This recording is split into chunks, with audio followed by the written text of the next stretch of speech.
Welcome to Janet's Planet, where we're traveling at the speed of thought.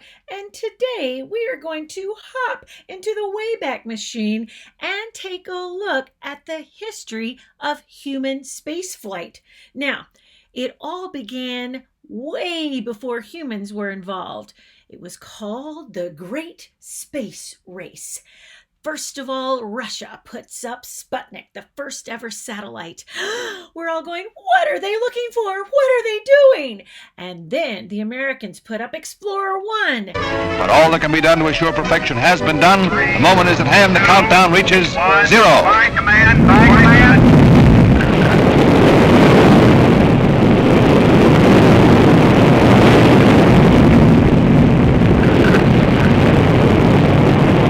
Some 3 minutes later, Explorer is in orbit, broadcasting to the world its coded scientific data. This close-up of the United States edition of Sputnik was made at a press conference with leaders of the scientific teams, Dr. Werner von Braun, Dr. James Van Allen, and Dr. William Pickering, a three-way collaboration between private industry, academic science, and the military. And the race is really on. This time for who will be the first country to put the first human in space. Well, Russia did so. His name was Yuri Gagarin. On April 12th, 1961, he is the first human or the first cosmonaut in space. Now, just a few weeks later, we would put our very own Alan Shepard into space. Cinco de Mayo, in fact, May 5th, 1961. I mean, we're talking just weeks apart from one another. Granted, these were much more like the commercial space flights that you saw last year in 2021. Remember that Yuri Gagarin's flight was suborbital.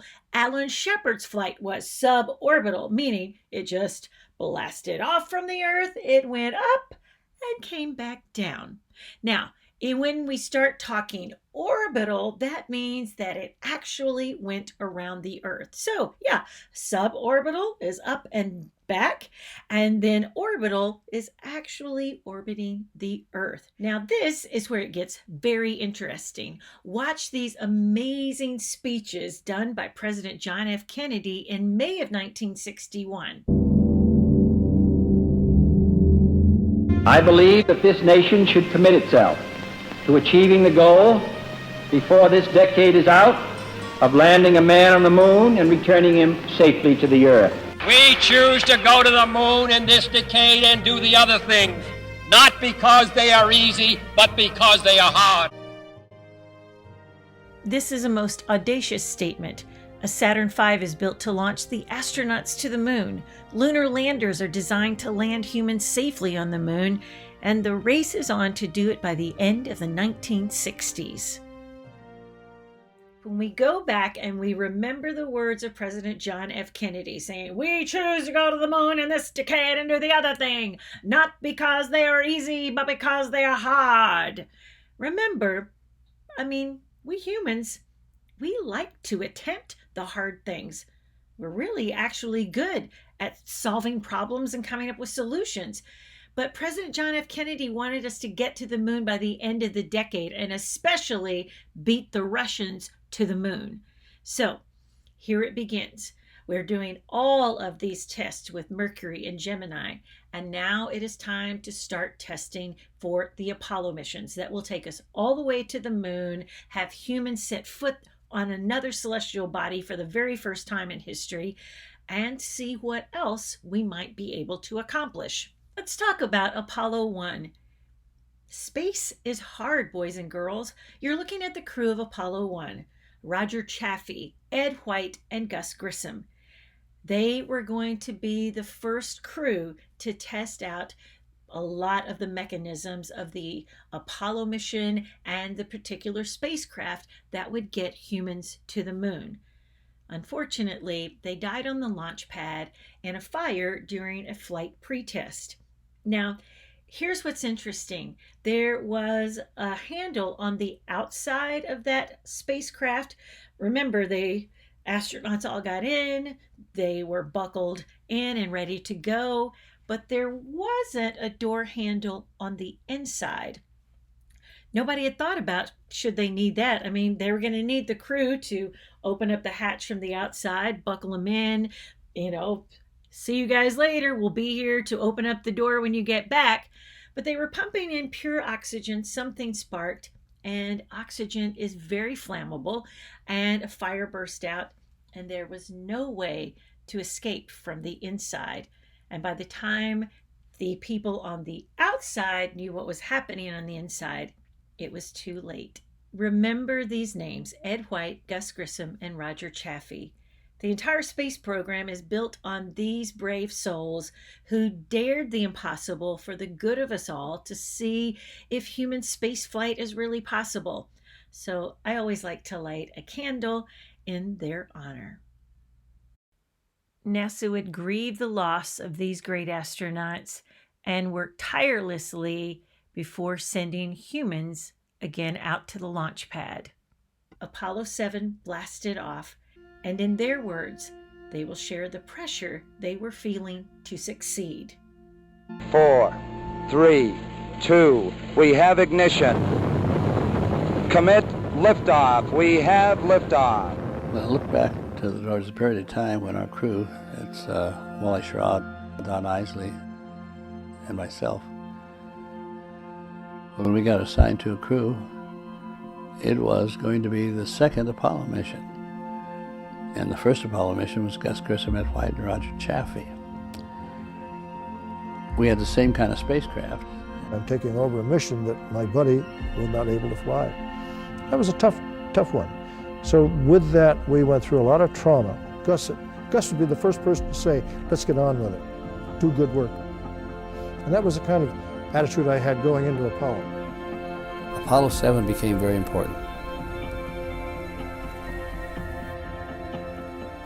If we had not had a success on Apollo 7, we really don't know what would have happened to the space program. Now it is time to take longer strides. Time for a great new American enterprise. Time for this nation to take a clearly leading role in space achievement, which in many ways may hold the key to our future on Earth. What happened with Apollo was an amazing series of events. We're trying to get to the moon before this decade is out. If you remember what Mr. Kennedy told us.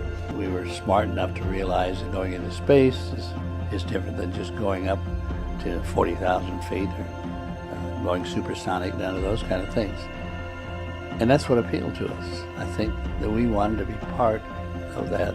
We didn't mind working 80 hours a week because we knew we were going to do something different. Apollo 7 was in Earth orbit for 11 days.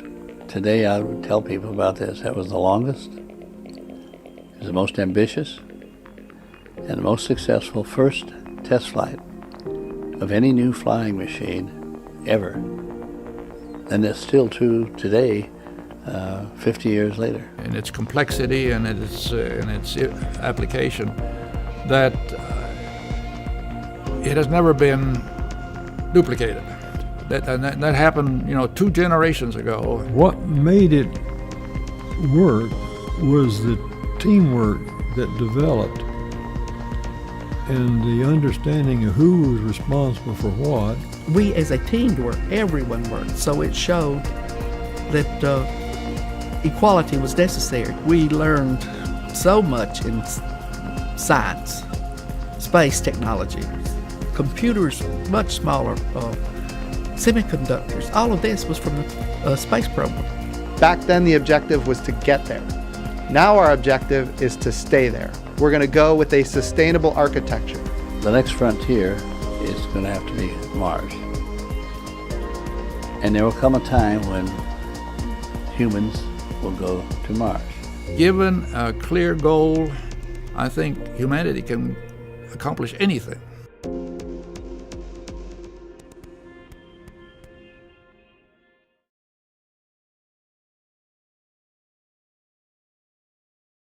So easy enough to remember, Apollo 8, first around the moon. You might like to take a look here at their crew patch, which draws an 8 around the Earth and back around the moon, sort of like an infinity symbol. On board, astronaut James Lovell, astronaut Bill Anders, and astronaut Frank Borman. The day of the launch, before light, it was still dark when the three of us went up to the gantry. Now, you have to remember that there's no one else around except a couple nervous checkout people. The rocket itself is filled with 5.5 million pounds of high explosives. Everyone else is a comfortable 3.5 miles away. And as my two companions were the first to go into the spacecraft, where the gantry is some 330 feet tall, there's a bridge across there. They walked across it and they went into the spacecraft. I was left alone, fully suited up, and breathing pure oxygen. And I looked at the night and I saw these lights come down, and this was the press corps that was manning the press sites at that particular time. And then I looked down and I saw the ground, and I looked at the press corps and I said, these people are really serious. We're going to go to the moon. And you know, it suddenly dawned on me that this was not another Earth orbital flight. This was the accumulation of the training we had done and the decisions we had made, that unless something in the next couple hours happened, this spacecraft and this rocket were going to take off, and we're headed for the moon.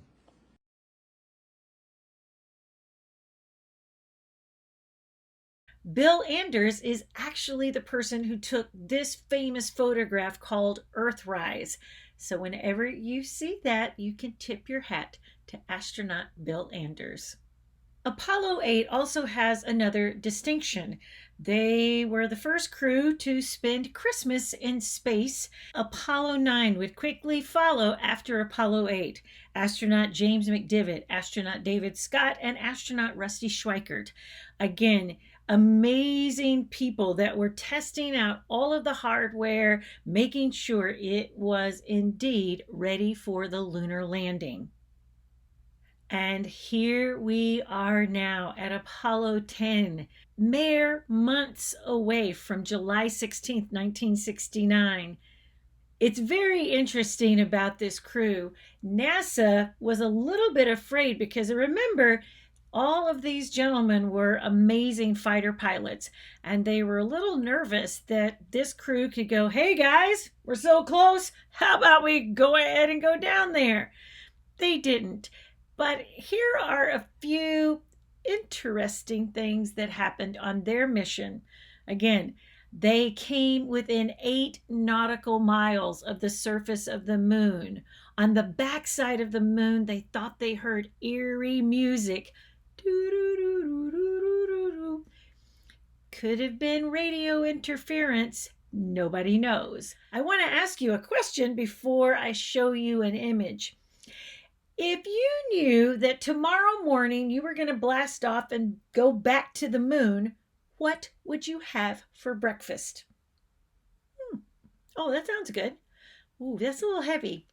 I think I might opt for maybe a protein shake, protein bar, nothing too heavy. Here is what is so surprising and amazing. Take a look at this picture. So here they are having breakfast, going over the plans of how to get to the moon there with Deke Slayton, and they are having steak and eggs and orange juice and coffee and toast on the morning before they're going to blast off to the moon. I don't really think I could eat that much before blasting off, but remember, these are some very strong and amazing humans. Remember this date, July 16th, 1969. That is the day that Apollo 11 launched from Kennedy Space Center. Out in front, waving at the crowd, is Neil Armstrong. Oxygen in hand, they're headed to the van that will take them out to the rocket for the launch to the moon. The mission was called Apollo.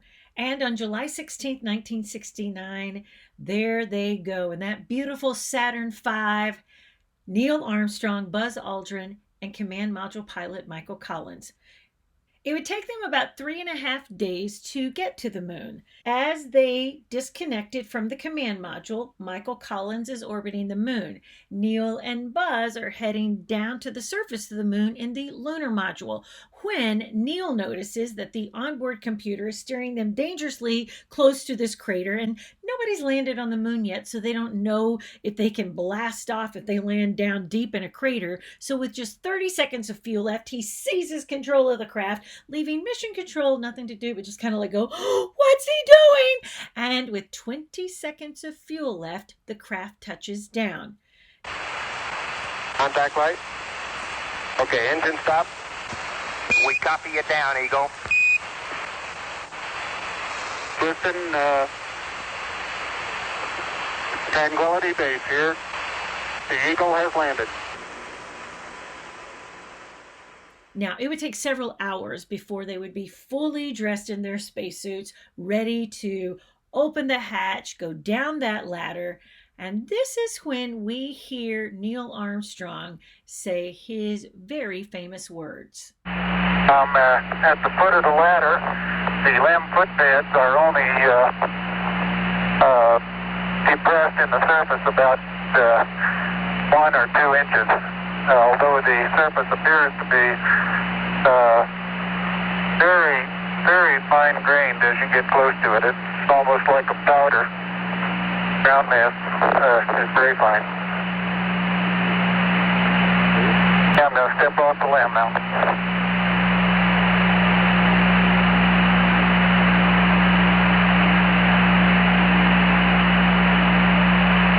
That's one small step for man,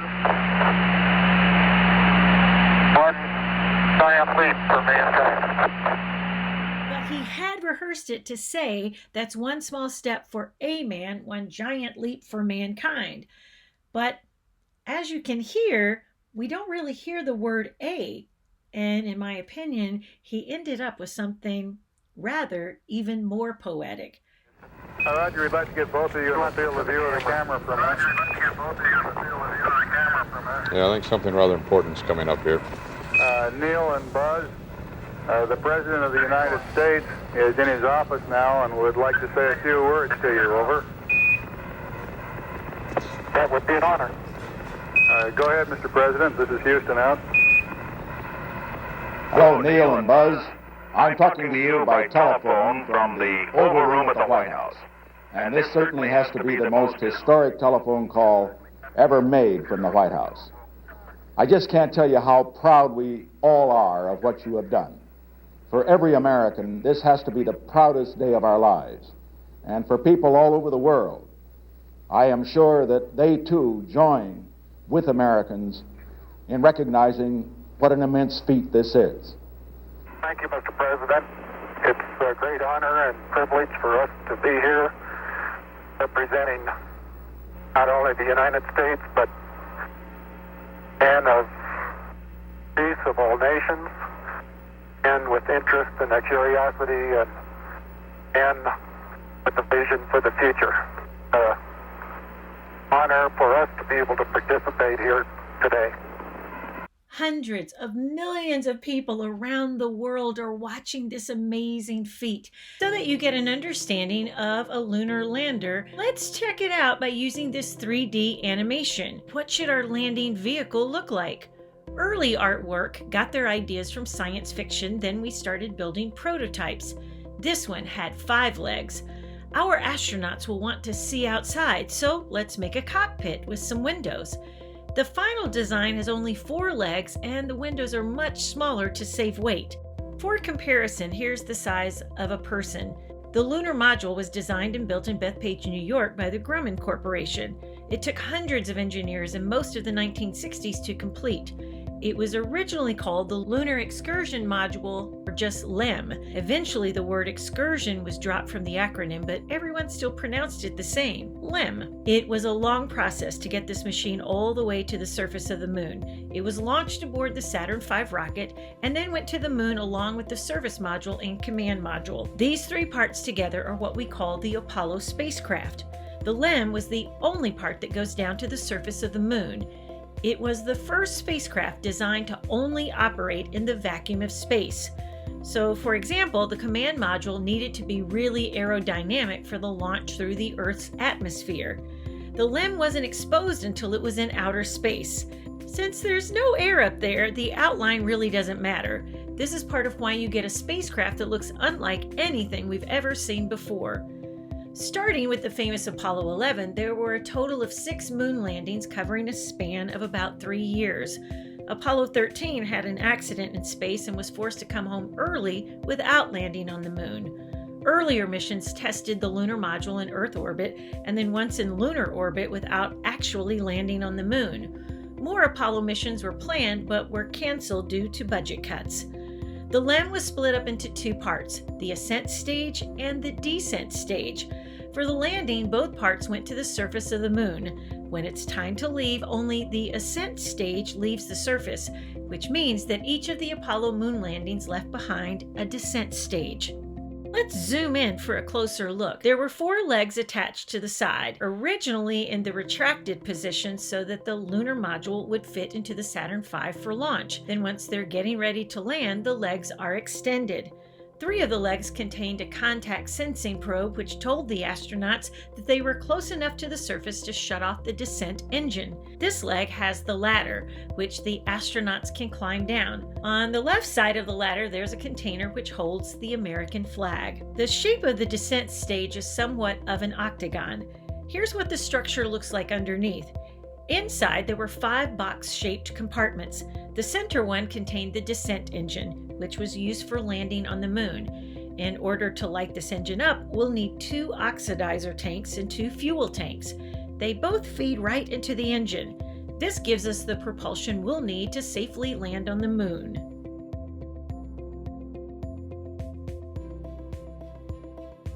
So this was Quadrant 1, 2, 3, and 4. Quadrant 1 was for general storage. For the last 3 Apollo missions, there was the lunar roving vehicle packed inside of here. Once on the surface, it was unpacked and ready for use. This allowed them to explore much further from the lunar module. Quadrant 2 contained a water tank, and then below here was the Apollo Lunar Surface Experiments package, or ALSEP, which basically contains several science experiments for them to perform. Quadrant 3 had another helium tank, oxygen tank, and on a few missions, it carried retroreflectors, which is a special kind of mirror. They were left behind on the surface of the moon, and they allow scientists, even today, to bounce laser light from the Earth to the moon and back. Quadrant 4 contained the Modularized Equipment Stowage Assembly, or MESA. And if you've ever wondered how we recorded those first few steps on the moon, there's a camera here that points right towards the ladder. The landing legs were attached on the main structure. The covering on the outside was made out of mylar, which looks like gold tinfoil. They used it because it was lightweight and it made sure that the inside temperature didn't get too hot or too cold. This is the platform that leads to the ladder, and these are the plume deflectors. They protected the spacecraft from the thrusters on the ascent stage. Look at that ascent stage now. If we remove the cover, you can see some of the machinery underneath. Let's start with the main structure. This is the crew compartment, the midsection, and the aft equipment bay. Both the crew compartment and the midsection were normally pressurized, which means that they can safely take off their spacesuits. The crew compartment didn't have a lot of room. Controls were mostly in the front, and then there's 2 windows to look outside at the surface of the moon. The commander was on the left, and the LEM pilot was on the right. Remember that the 3rd astronaut was still orbiting the moon in the command service module. After landing, this hatch is for the astronauts to leave the cabin and start their climb down the ladder.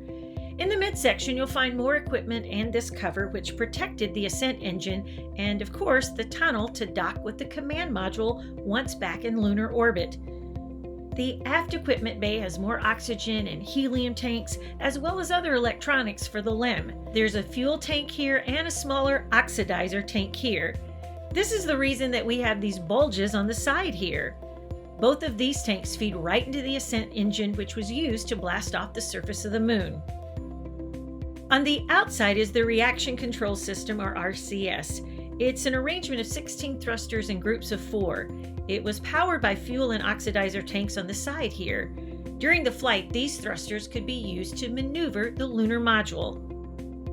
The plume deflectors help redirect the exhaust to protect the descent stage. On the outside were several antennas to let them communicate with mission control back on Earth. So much effort went into building each lunar module. What's sad here is that they could only be used once. Most of the descent stages are peacefully sitting on the moon, and most of the ascent stages crashed into the moon after they were discarded in lunar orbit. A few lunar modules never got the chance to fly in space. They are now located in museums along the east coast of the United States. This is a very iconic photograph of Buzz Aldrin's footprint on the moon, and it's really a living imprint for the ages, meaning because the moon has no atmosphere, there's no wind, there's no water, there's no rain, they are living statues, replicas even, of the fact that humans have been there and walked there. A lot of people question this photo, like, how is the flag looking like it's waving when there's no wind? Well, the same seamstresses that sewed the spacesuits that Neil and Buzz are wearing also put in some very, very stiff material inside the stripes. So as they unfurled it, it would look as if it were blowing in the wind. Otherwise, it would just kind of fall and be very limp, and that's not really impressive. Now, they had done all of their experiments. They're packing everything back into their lunar module. They have taken off their spacesuits that have been equipped for them to walk on the moon. They now are back into their gear to blast off from the lunar surface, reconnect with Michael Collins so he can fly them home and into the pages of history. But there is a missing switch. Apparently, as they walked out, have you ever seen something? Imagine if I needed to flip this switch right here, right? I would just need to lift it up. But of course, it wouldn't be that big. It'd be more like this, right? But say I'm headed out and, oh no, I have just, where did it go? We can't even find it. Oh my goodness. So this switch is missing, which needs to ignite the engines so that they can blast off and reconnect with Michael Collins. Well, they're waiting on mission control. Finally, Buzz Aldrin goes, hey, I'm going to take out my astronaut pin, jabs it there, pushes it up, and guess what? Gratefully, the engines fire. They're able to blast off from the moon, reconnect with Michael Collins, and then splash down in the Pacific Ocean days later. After they splashed down right off the coast of Hawaii, immigration actually made them declare where they were coming from. I know, that sounds crazy. Here it is, the manifest right here. They wanted to know where you're coming into the country from. Even though these three astronauts are now the most famous people in all of the world, and they're being asked to declare if they brought anything in from where they're traveling from, to be in quarantine for about 14 days, because we didn't know. We didn't know. Is it possible that they're bringing back any moon germs? They didn't, but we didn't know if they would be in danger or we would be in danger. There were so many unknowns. So these are some funny pictures of the astronauts being in quarantine. And we've kind of all had a bit of knowledge about that in the last few years. Aw, and look at those smiles. They're all grins and giggles in quarantine after they have come back to Earth. Again, just making sure they didn't bring any moon germs back with them from the moon. Not only were Neil Armstrong and Buzz Aldrin the first humans to step foot on the moon, they were also the first humans to bring back samples from another planetary body. And this is the flight that accomplished the mission of sending an astronaut to and from the moon safely just 5.5 months before the end of the decade. From September 1969 to the first Lunar Time Conference in January 1970, we worked days and most evenings, and it felt so great to be a part of all this.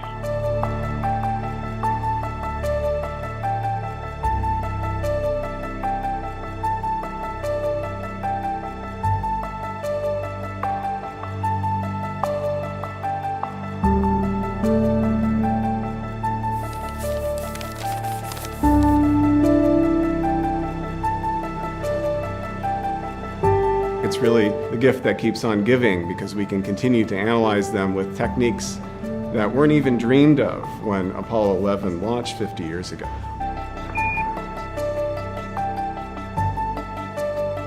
A subset of the samples were actually collected on the moon and put into special containers that were either sealed on the moon or sealed under vacuum on the moon, and brought back to Earth to Johnson Space Center, curated and sort of kept for future studies.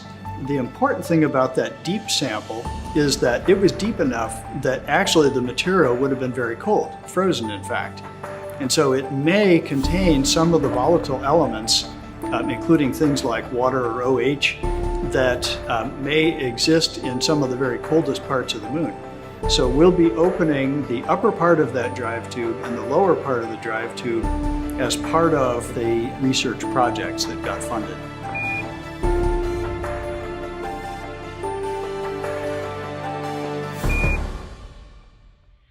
Next up would be Apollo 12, and there, ooh, look at that lightning. Take a listen to what happened. November 14, 1969, Apollo 12. Astronauts Pete Conrad, Dick Gordon, and Alan Bean are headed for the second moon landing. The need to make a fast decision is about to fall on controller John Aaron. He's in charge of electrical and environmental systems. His call sign, ECOM. The thing that makes a good ECOM is a natural curiosity about how things work, even if you are not responsible for them. 2, 1. Ignition Apollo 12 lifts off. It's Jerry Griffin's first launch as flight director. And all of a sudden everything, all the data went away, and there was a big static in my headset. What the hell was that? And I said, ECOM, what do you see?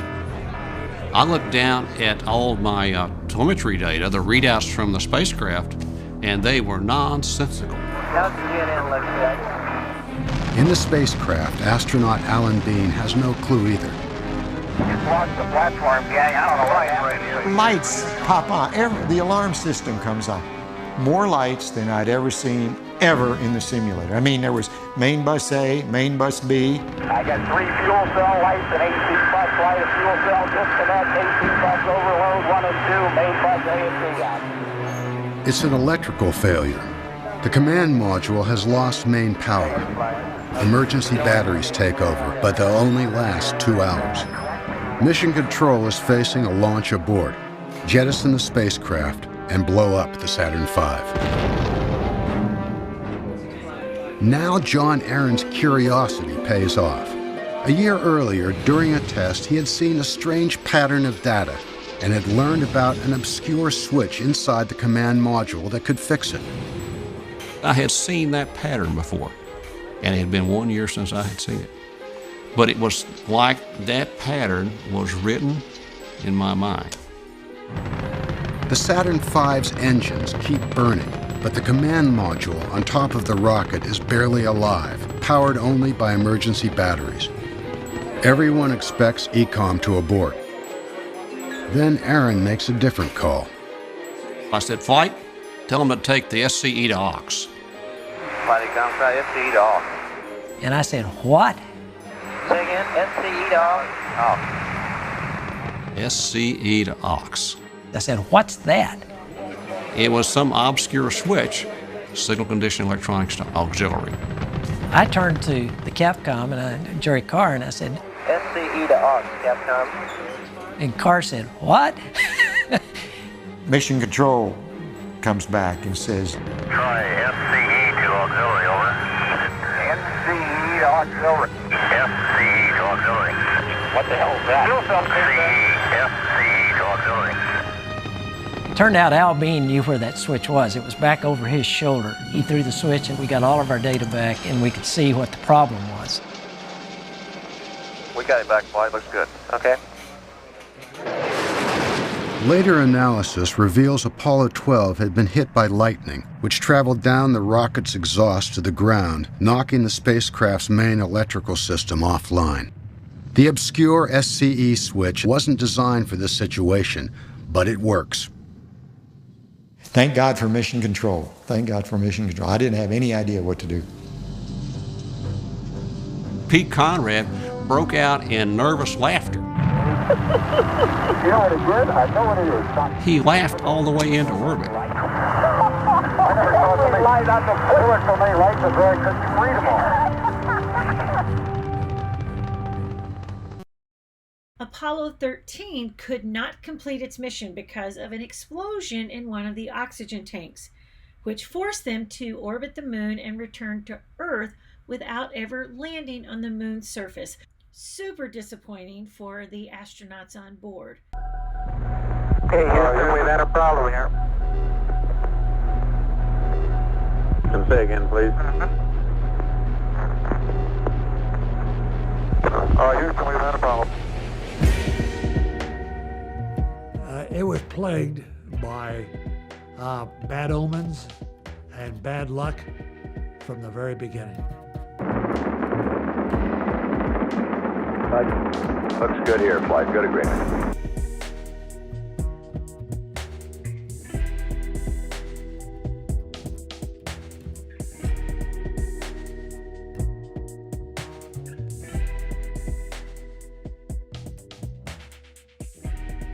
Years before the flight, when the spacecraft was being built, a damaged liquid oxygen tank was installed in the spacecraft.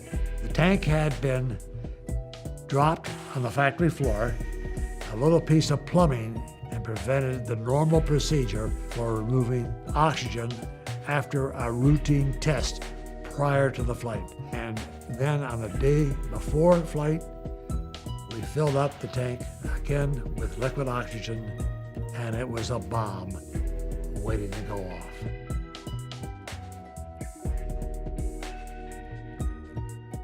This is the crew of Apollo 13. Wishing everybody there a nice evening, and we're just about ready to close out our inspection of Aquarius and get back for a pleasant evening at Odyssey. Good night. Actually, it was the end of the workday. We were fixing to go to bed after we did a few things to clean up, and the next morning go into lunar orbit and get ready to land. And then it was a large bang. When the explosion first occurred, we didn't know what happened. And that just rang through the metallic structure. Houston, we've had a problem. I was in the Lunar Module, and then I went down into the command module. We may have had an instrumentation problem, flight. Roger. And we had a pretty large bang associated with the caution and warning there. We started to look at the instrument panels. One of the quantity gauges of one of the tanks was 0. That was the tank that had blew. I then looked out the window and saw escaping at a high rate of speed a gaseous oxygen, because the explosion occurred on the damaged tank, but that also ruptured the second tank, just blew the entire side of the spacecraft off. My immediate feeling was just a sick feeling in the pit of my stomach, a disappointment. I knew we had lost the landing. And from then on, it was not a third landing on the moon, but a survival of how to get home. Okay, I want you to double check my arithmetic to make sure we got a good course of line. Go flight. How's the arithmetic? Stand by, we're checking. At the time, it's scary as the devil, and we were handling something that we knew was out of control. And every team that came on was dealing with a major set of problems to deal with. And they just jumped to the task, and they knew what they had to do. Okay, now let's everybody keep cool. We got LEM still attached. The LEM spacecraft's good, so if we need to get back home, we got a LEM to do a good portion of it with.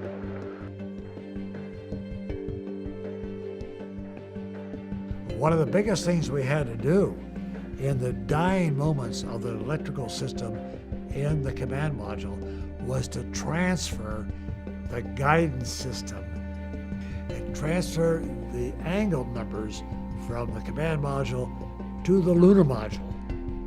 And we only had about 15 minutes to do that. About 20 minutes after the explosion, it was obvious that we weren't coming to a landing in the moon. We were going to go around it. Glenn had already been down in the trench with trajectory guys and came up with 5 trajectory return to Earth options. So we would have missed the Earth had we done nothing. So the first thing was to get us in the right direction to go around the moon. And that was the first maneuver we made. We used the landing engine, the engine we normally would land in on the moon.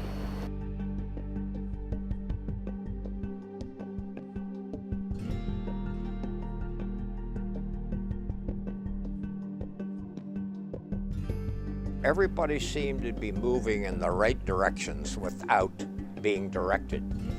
Everybody had a sense of what had to be done. The training guys brought the simulators up over there, and the crews were over in the simulators tracking virtually everything they were doing. Every configuration change that was proposed to be done was already being worked over in the simulators there. So you started getting answers from all these various directions.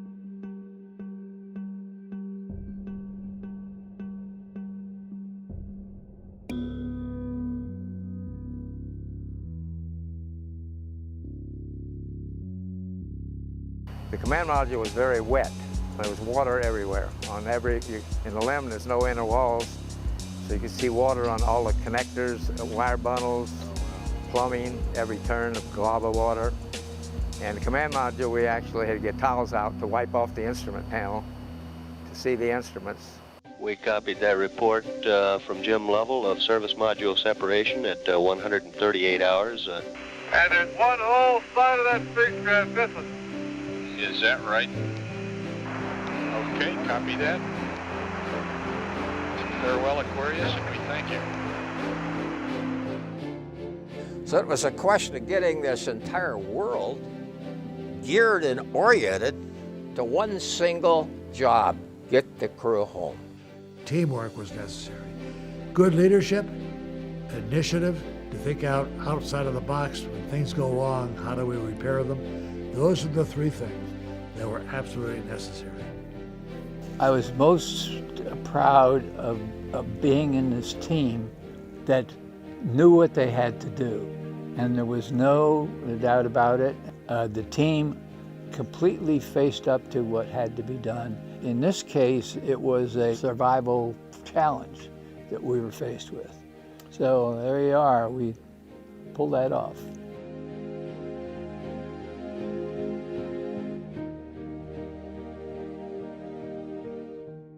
And if you haven't, maybe you'll ask your grown-ups if you could watch the movie Apollo 13. It is what NASA calls its successful failure. Did it reach its objective and get to the moon and let these astronauts land there? No, it didn't do that. But it is successful in that through a lot of work in mission control and on the ground back on Earth, and a lot of perseverance and persistence with the Apollo 13 crew, they were able to successfully come home and no lives were lost. On they would go with Apollo 14 and Apollo 15. This is where astronaut Jim Irwin and astronauts David Scott tested out Galileo's theory that objects could fall at the same rate of speed and land at the same time, no matter their weight, if they were dropped in some kind of a vacuum. Now, we know that the moon is in the vacuum of space. There's no atmosphere, there's no air, and so they wanted to try this out. You may have heard of Galileo's famed experiment where he climbed to the top of the Leaning Tower of Pisa and he dropped a stone and a feather to see which would land first. Ouch. Now, obviously the stone landed, but do you see how the feather is coming down in kind of like this parachute way? So Galileo reasoned that things other than just gravity were acting upon the objects. What if you could remove air resistance and friction? Would those objects fall at the same time? Well, check out what these astronauts discovered. Well, in my left hand I have a feather. In my right hand a hammer. And I guess one of the reasons we got here today was because of a gentleman named Galileo a long time ago who made a rather significant discovery about falling objects in gravity fields. And we thought that where would be a better place to confirm his findings than on the moon. And so we thought we'd try it here for you. The feather happens to be appropriately a falcon feather. for our Falcon, and I'll drop the 2 of them here, and hopefully they'll hit the ground at the same time. How about that? Which proves that Mr. Galileo was correct in his findings.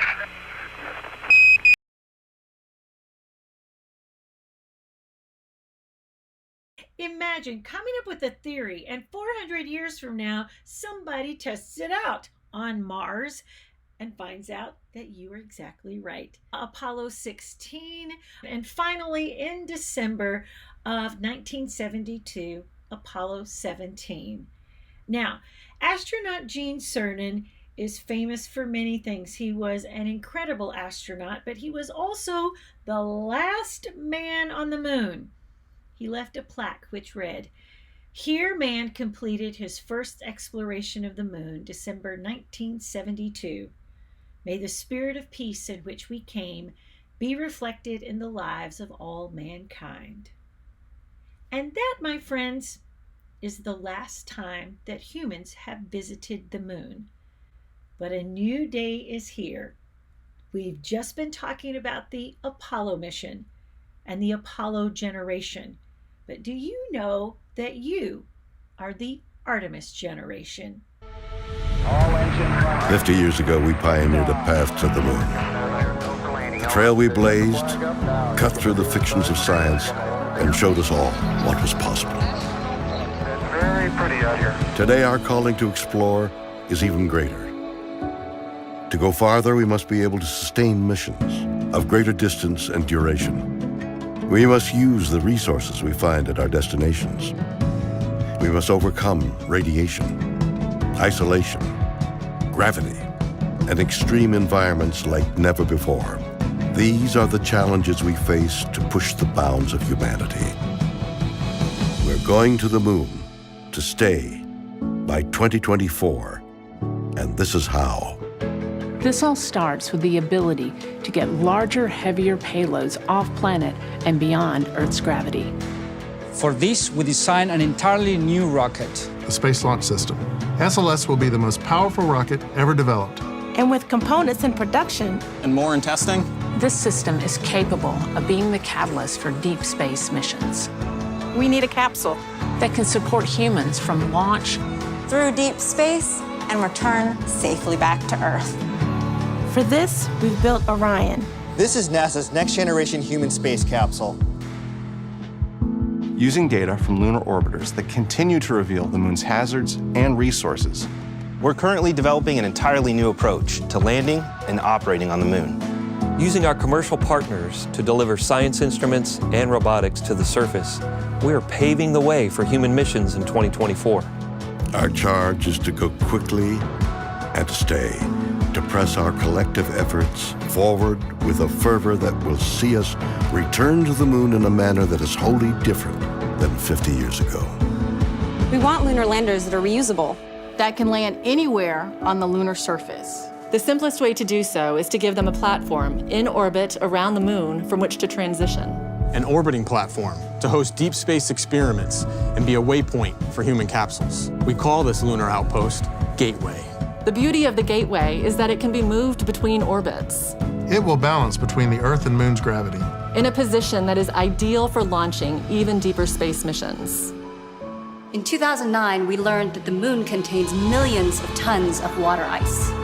This ice can be extracted and purified for water. It can be separated in oxygen for breathing or hydrogen for rocket fuel. The moon is quite uniquely suited to prepare us and propel us to Mars and beyond. This is what we are building. This is what we're training for. This we can replicate throughout the solar system. This is the next chapter of human space exploration. Humans are the most fragile element of this entire endeavor, and yet we go for humanity. We go to the moon and on to Mars to seek knowledge and understanding and to share it with all. We go knowing our efforts will create opportunities that cannot be foreseen. We go because we are destined to explore and see it with our own eyes. We turn towards the moon now, not as a conclusion, but as preparation, as a checkpoint toward all that lies beyond. Our greatest adventures remain ahead of us. We are going. We're going. We are going. We are going. We're going. And I hope you get excited as you think about being one of the humans that gets to go back to the moon and onto Mars. If some of you are watching this and say you're 8, 9, 10 years old, in the next 20 to 30 years, you're going to see humans return to the moon, work, develop lunar villages and lunar research stations, all to discover, much like the Apollo missions, can we stay on another celestial body for an extended period of time and live and work and thrive and survive? So I hope that you are super inspired about how we are going back to the moon and then on to Mars. Between 1968 and 1972, America launched 9 human missions to the moon, 6 of which successfully touched down, allowing 12 men to walk on the lunar surface. NASA's next chapter of lunar exploration, called Artemis, has the task of not just going to the moon to create a long-term human presence on and around it, but also to prepare for ever more complex human missions to Mars. In short, everything we must be able to do here, we must first do here. So, what will an Artemis mission look like? Everything is designed and tested with our most important element in mind, the astronauts. This is their deep space, human-rated spacecraft called Orion, built in 3 parts. The crew module, where up to 4 astronauts will live and work throughout the flight. The service module, with life support systems for the crew and its own engine and fuel reserves. And a launch abort system, with engines capable of pulling the crew module to safety during launch should anything go wrong. To accomplish the task of launching our crew and heavy payloads, NASA is building the Space Launch System, comprising of a cargo hold, an exploration upper stage, a massive core stage, and 2 extended solid rocket boosters. Altogether, this is the world's most powerful rocket, and it exceeds the legendary Saturn V of the Apollo era in numerous ways. Sitting on the launch pad, the entire rocket, fully fueled, weighs just over 6 million pounds, 5.2 million of which is just the fuel. Once ignited, there is no stopping what comes next. All 4 RS-25 engines and the 2 solid rocket boosters come to life, thundering our crew upwards. 2 minutes after ignition, the solid rocket boosters are spent and released. 8 minutes after launch, the core stage is depleted and separated. The upper stage fires briefly, placing Orion into a parking orbit around the Earth. Here, the crew reconfigure the spacecraft and check systems to confirm everything is ready for deep space travel. With a go from mission control, the crew reignite the exploration upper stage engines to leave Earth entirely. The exact timing of this maneuver is critical to reach a speed that can escape Earth's gravitational pull, but also put Orion on a course that will intersect the moon days later. Once this burn is complete, the upper stage of the SLS is jettisoned and the crew aboard Orion coast for several days toward all that awaits them at the moon. Approaching the moon, we see the fundamental differences between Artemis and Apollo. Instead of requiring Orion to serve as an expendable lunar command module or to carry a constrained lunar lander, the Artemis missions will take advantage of a different approach, pre-staging. Everything needed for lunar missions will be positioned in advance by commercial and international partners. This includes rovers, science experiments, and human-rated systems on the surface. But it also includes a dedicated lunar station in orbit around the moon called Gateway. Here at this station, we can pre-stage a robust lunar lander and establish a strong communications relay. Designed with open standards, the Gateway can be expanded as new missions and partnerships develop, allowing multiple human missions on the moon at the same time and enabling ongoing science to be conducted even between human missions. The Gateway is also capable of adjusting its orbit to allow access to every part of the moon, something the Apollo missions could not do. But the real key in this approach is placing Gateway in a unique halo orbit to perfect the maneuvers needed for Mars missions. And with the growing list of commercial and international opportunities, Gateway is the ideal hub between Earth and all that lies beyond. Returning to our crew as they approach Gateway, the Orion must match the elliptical orbit of the station in order to successfully dock. Once on board, pre-selected crew members transfer to the lunar lander, while those assigned to Gateway remain on station. The lunar lander system itself is built for 3 unique steps. descending from the halo orbit of Gateway down to a low lunar orbit, descending from low lunar orbit to the surface, and once the lunar mission is complete, launching from the surface of the moon and ascending all the way back to the orbiting Gateway.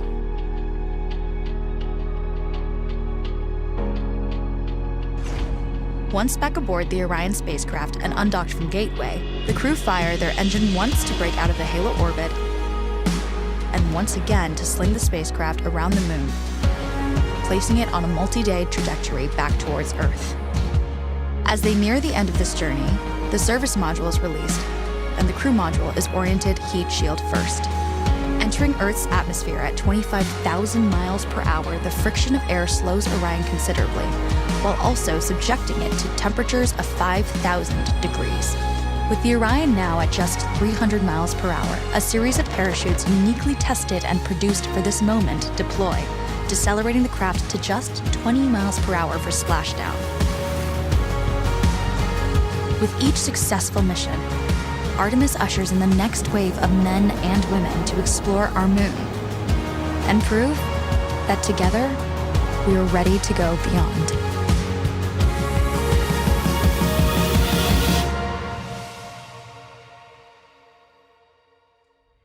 Let your mind revolve around this thought. The universe is always expanding. Let your mind do the same. And that's the view from Janet's planet.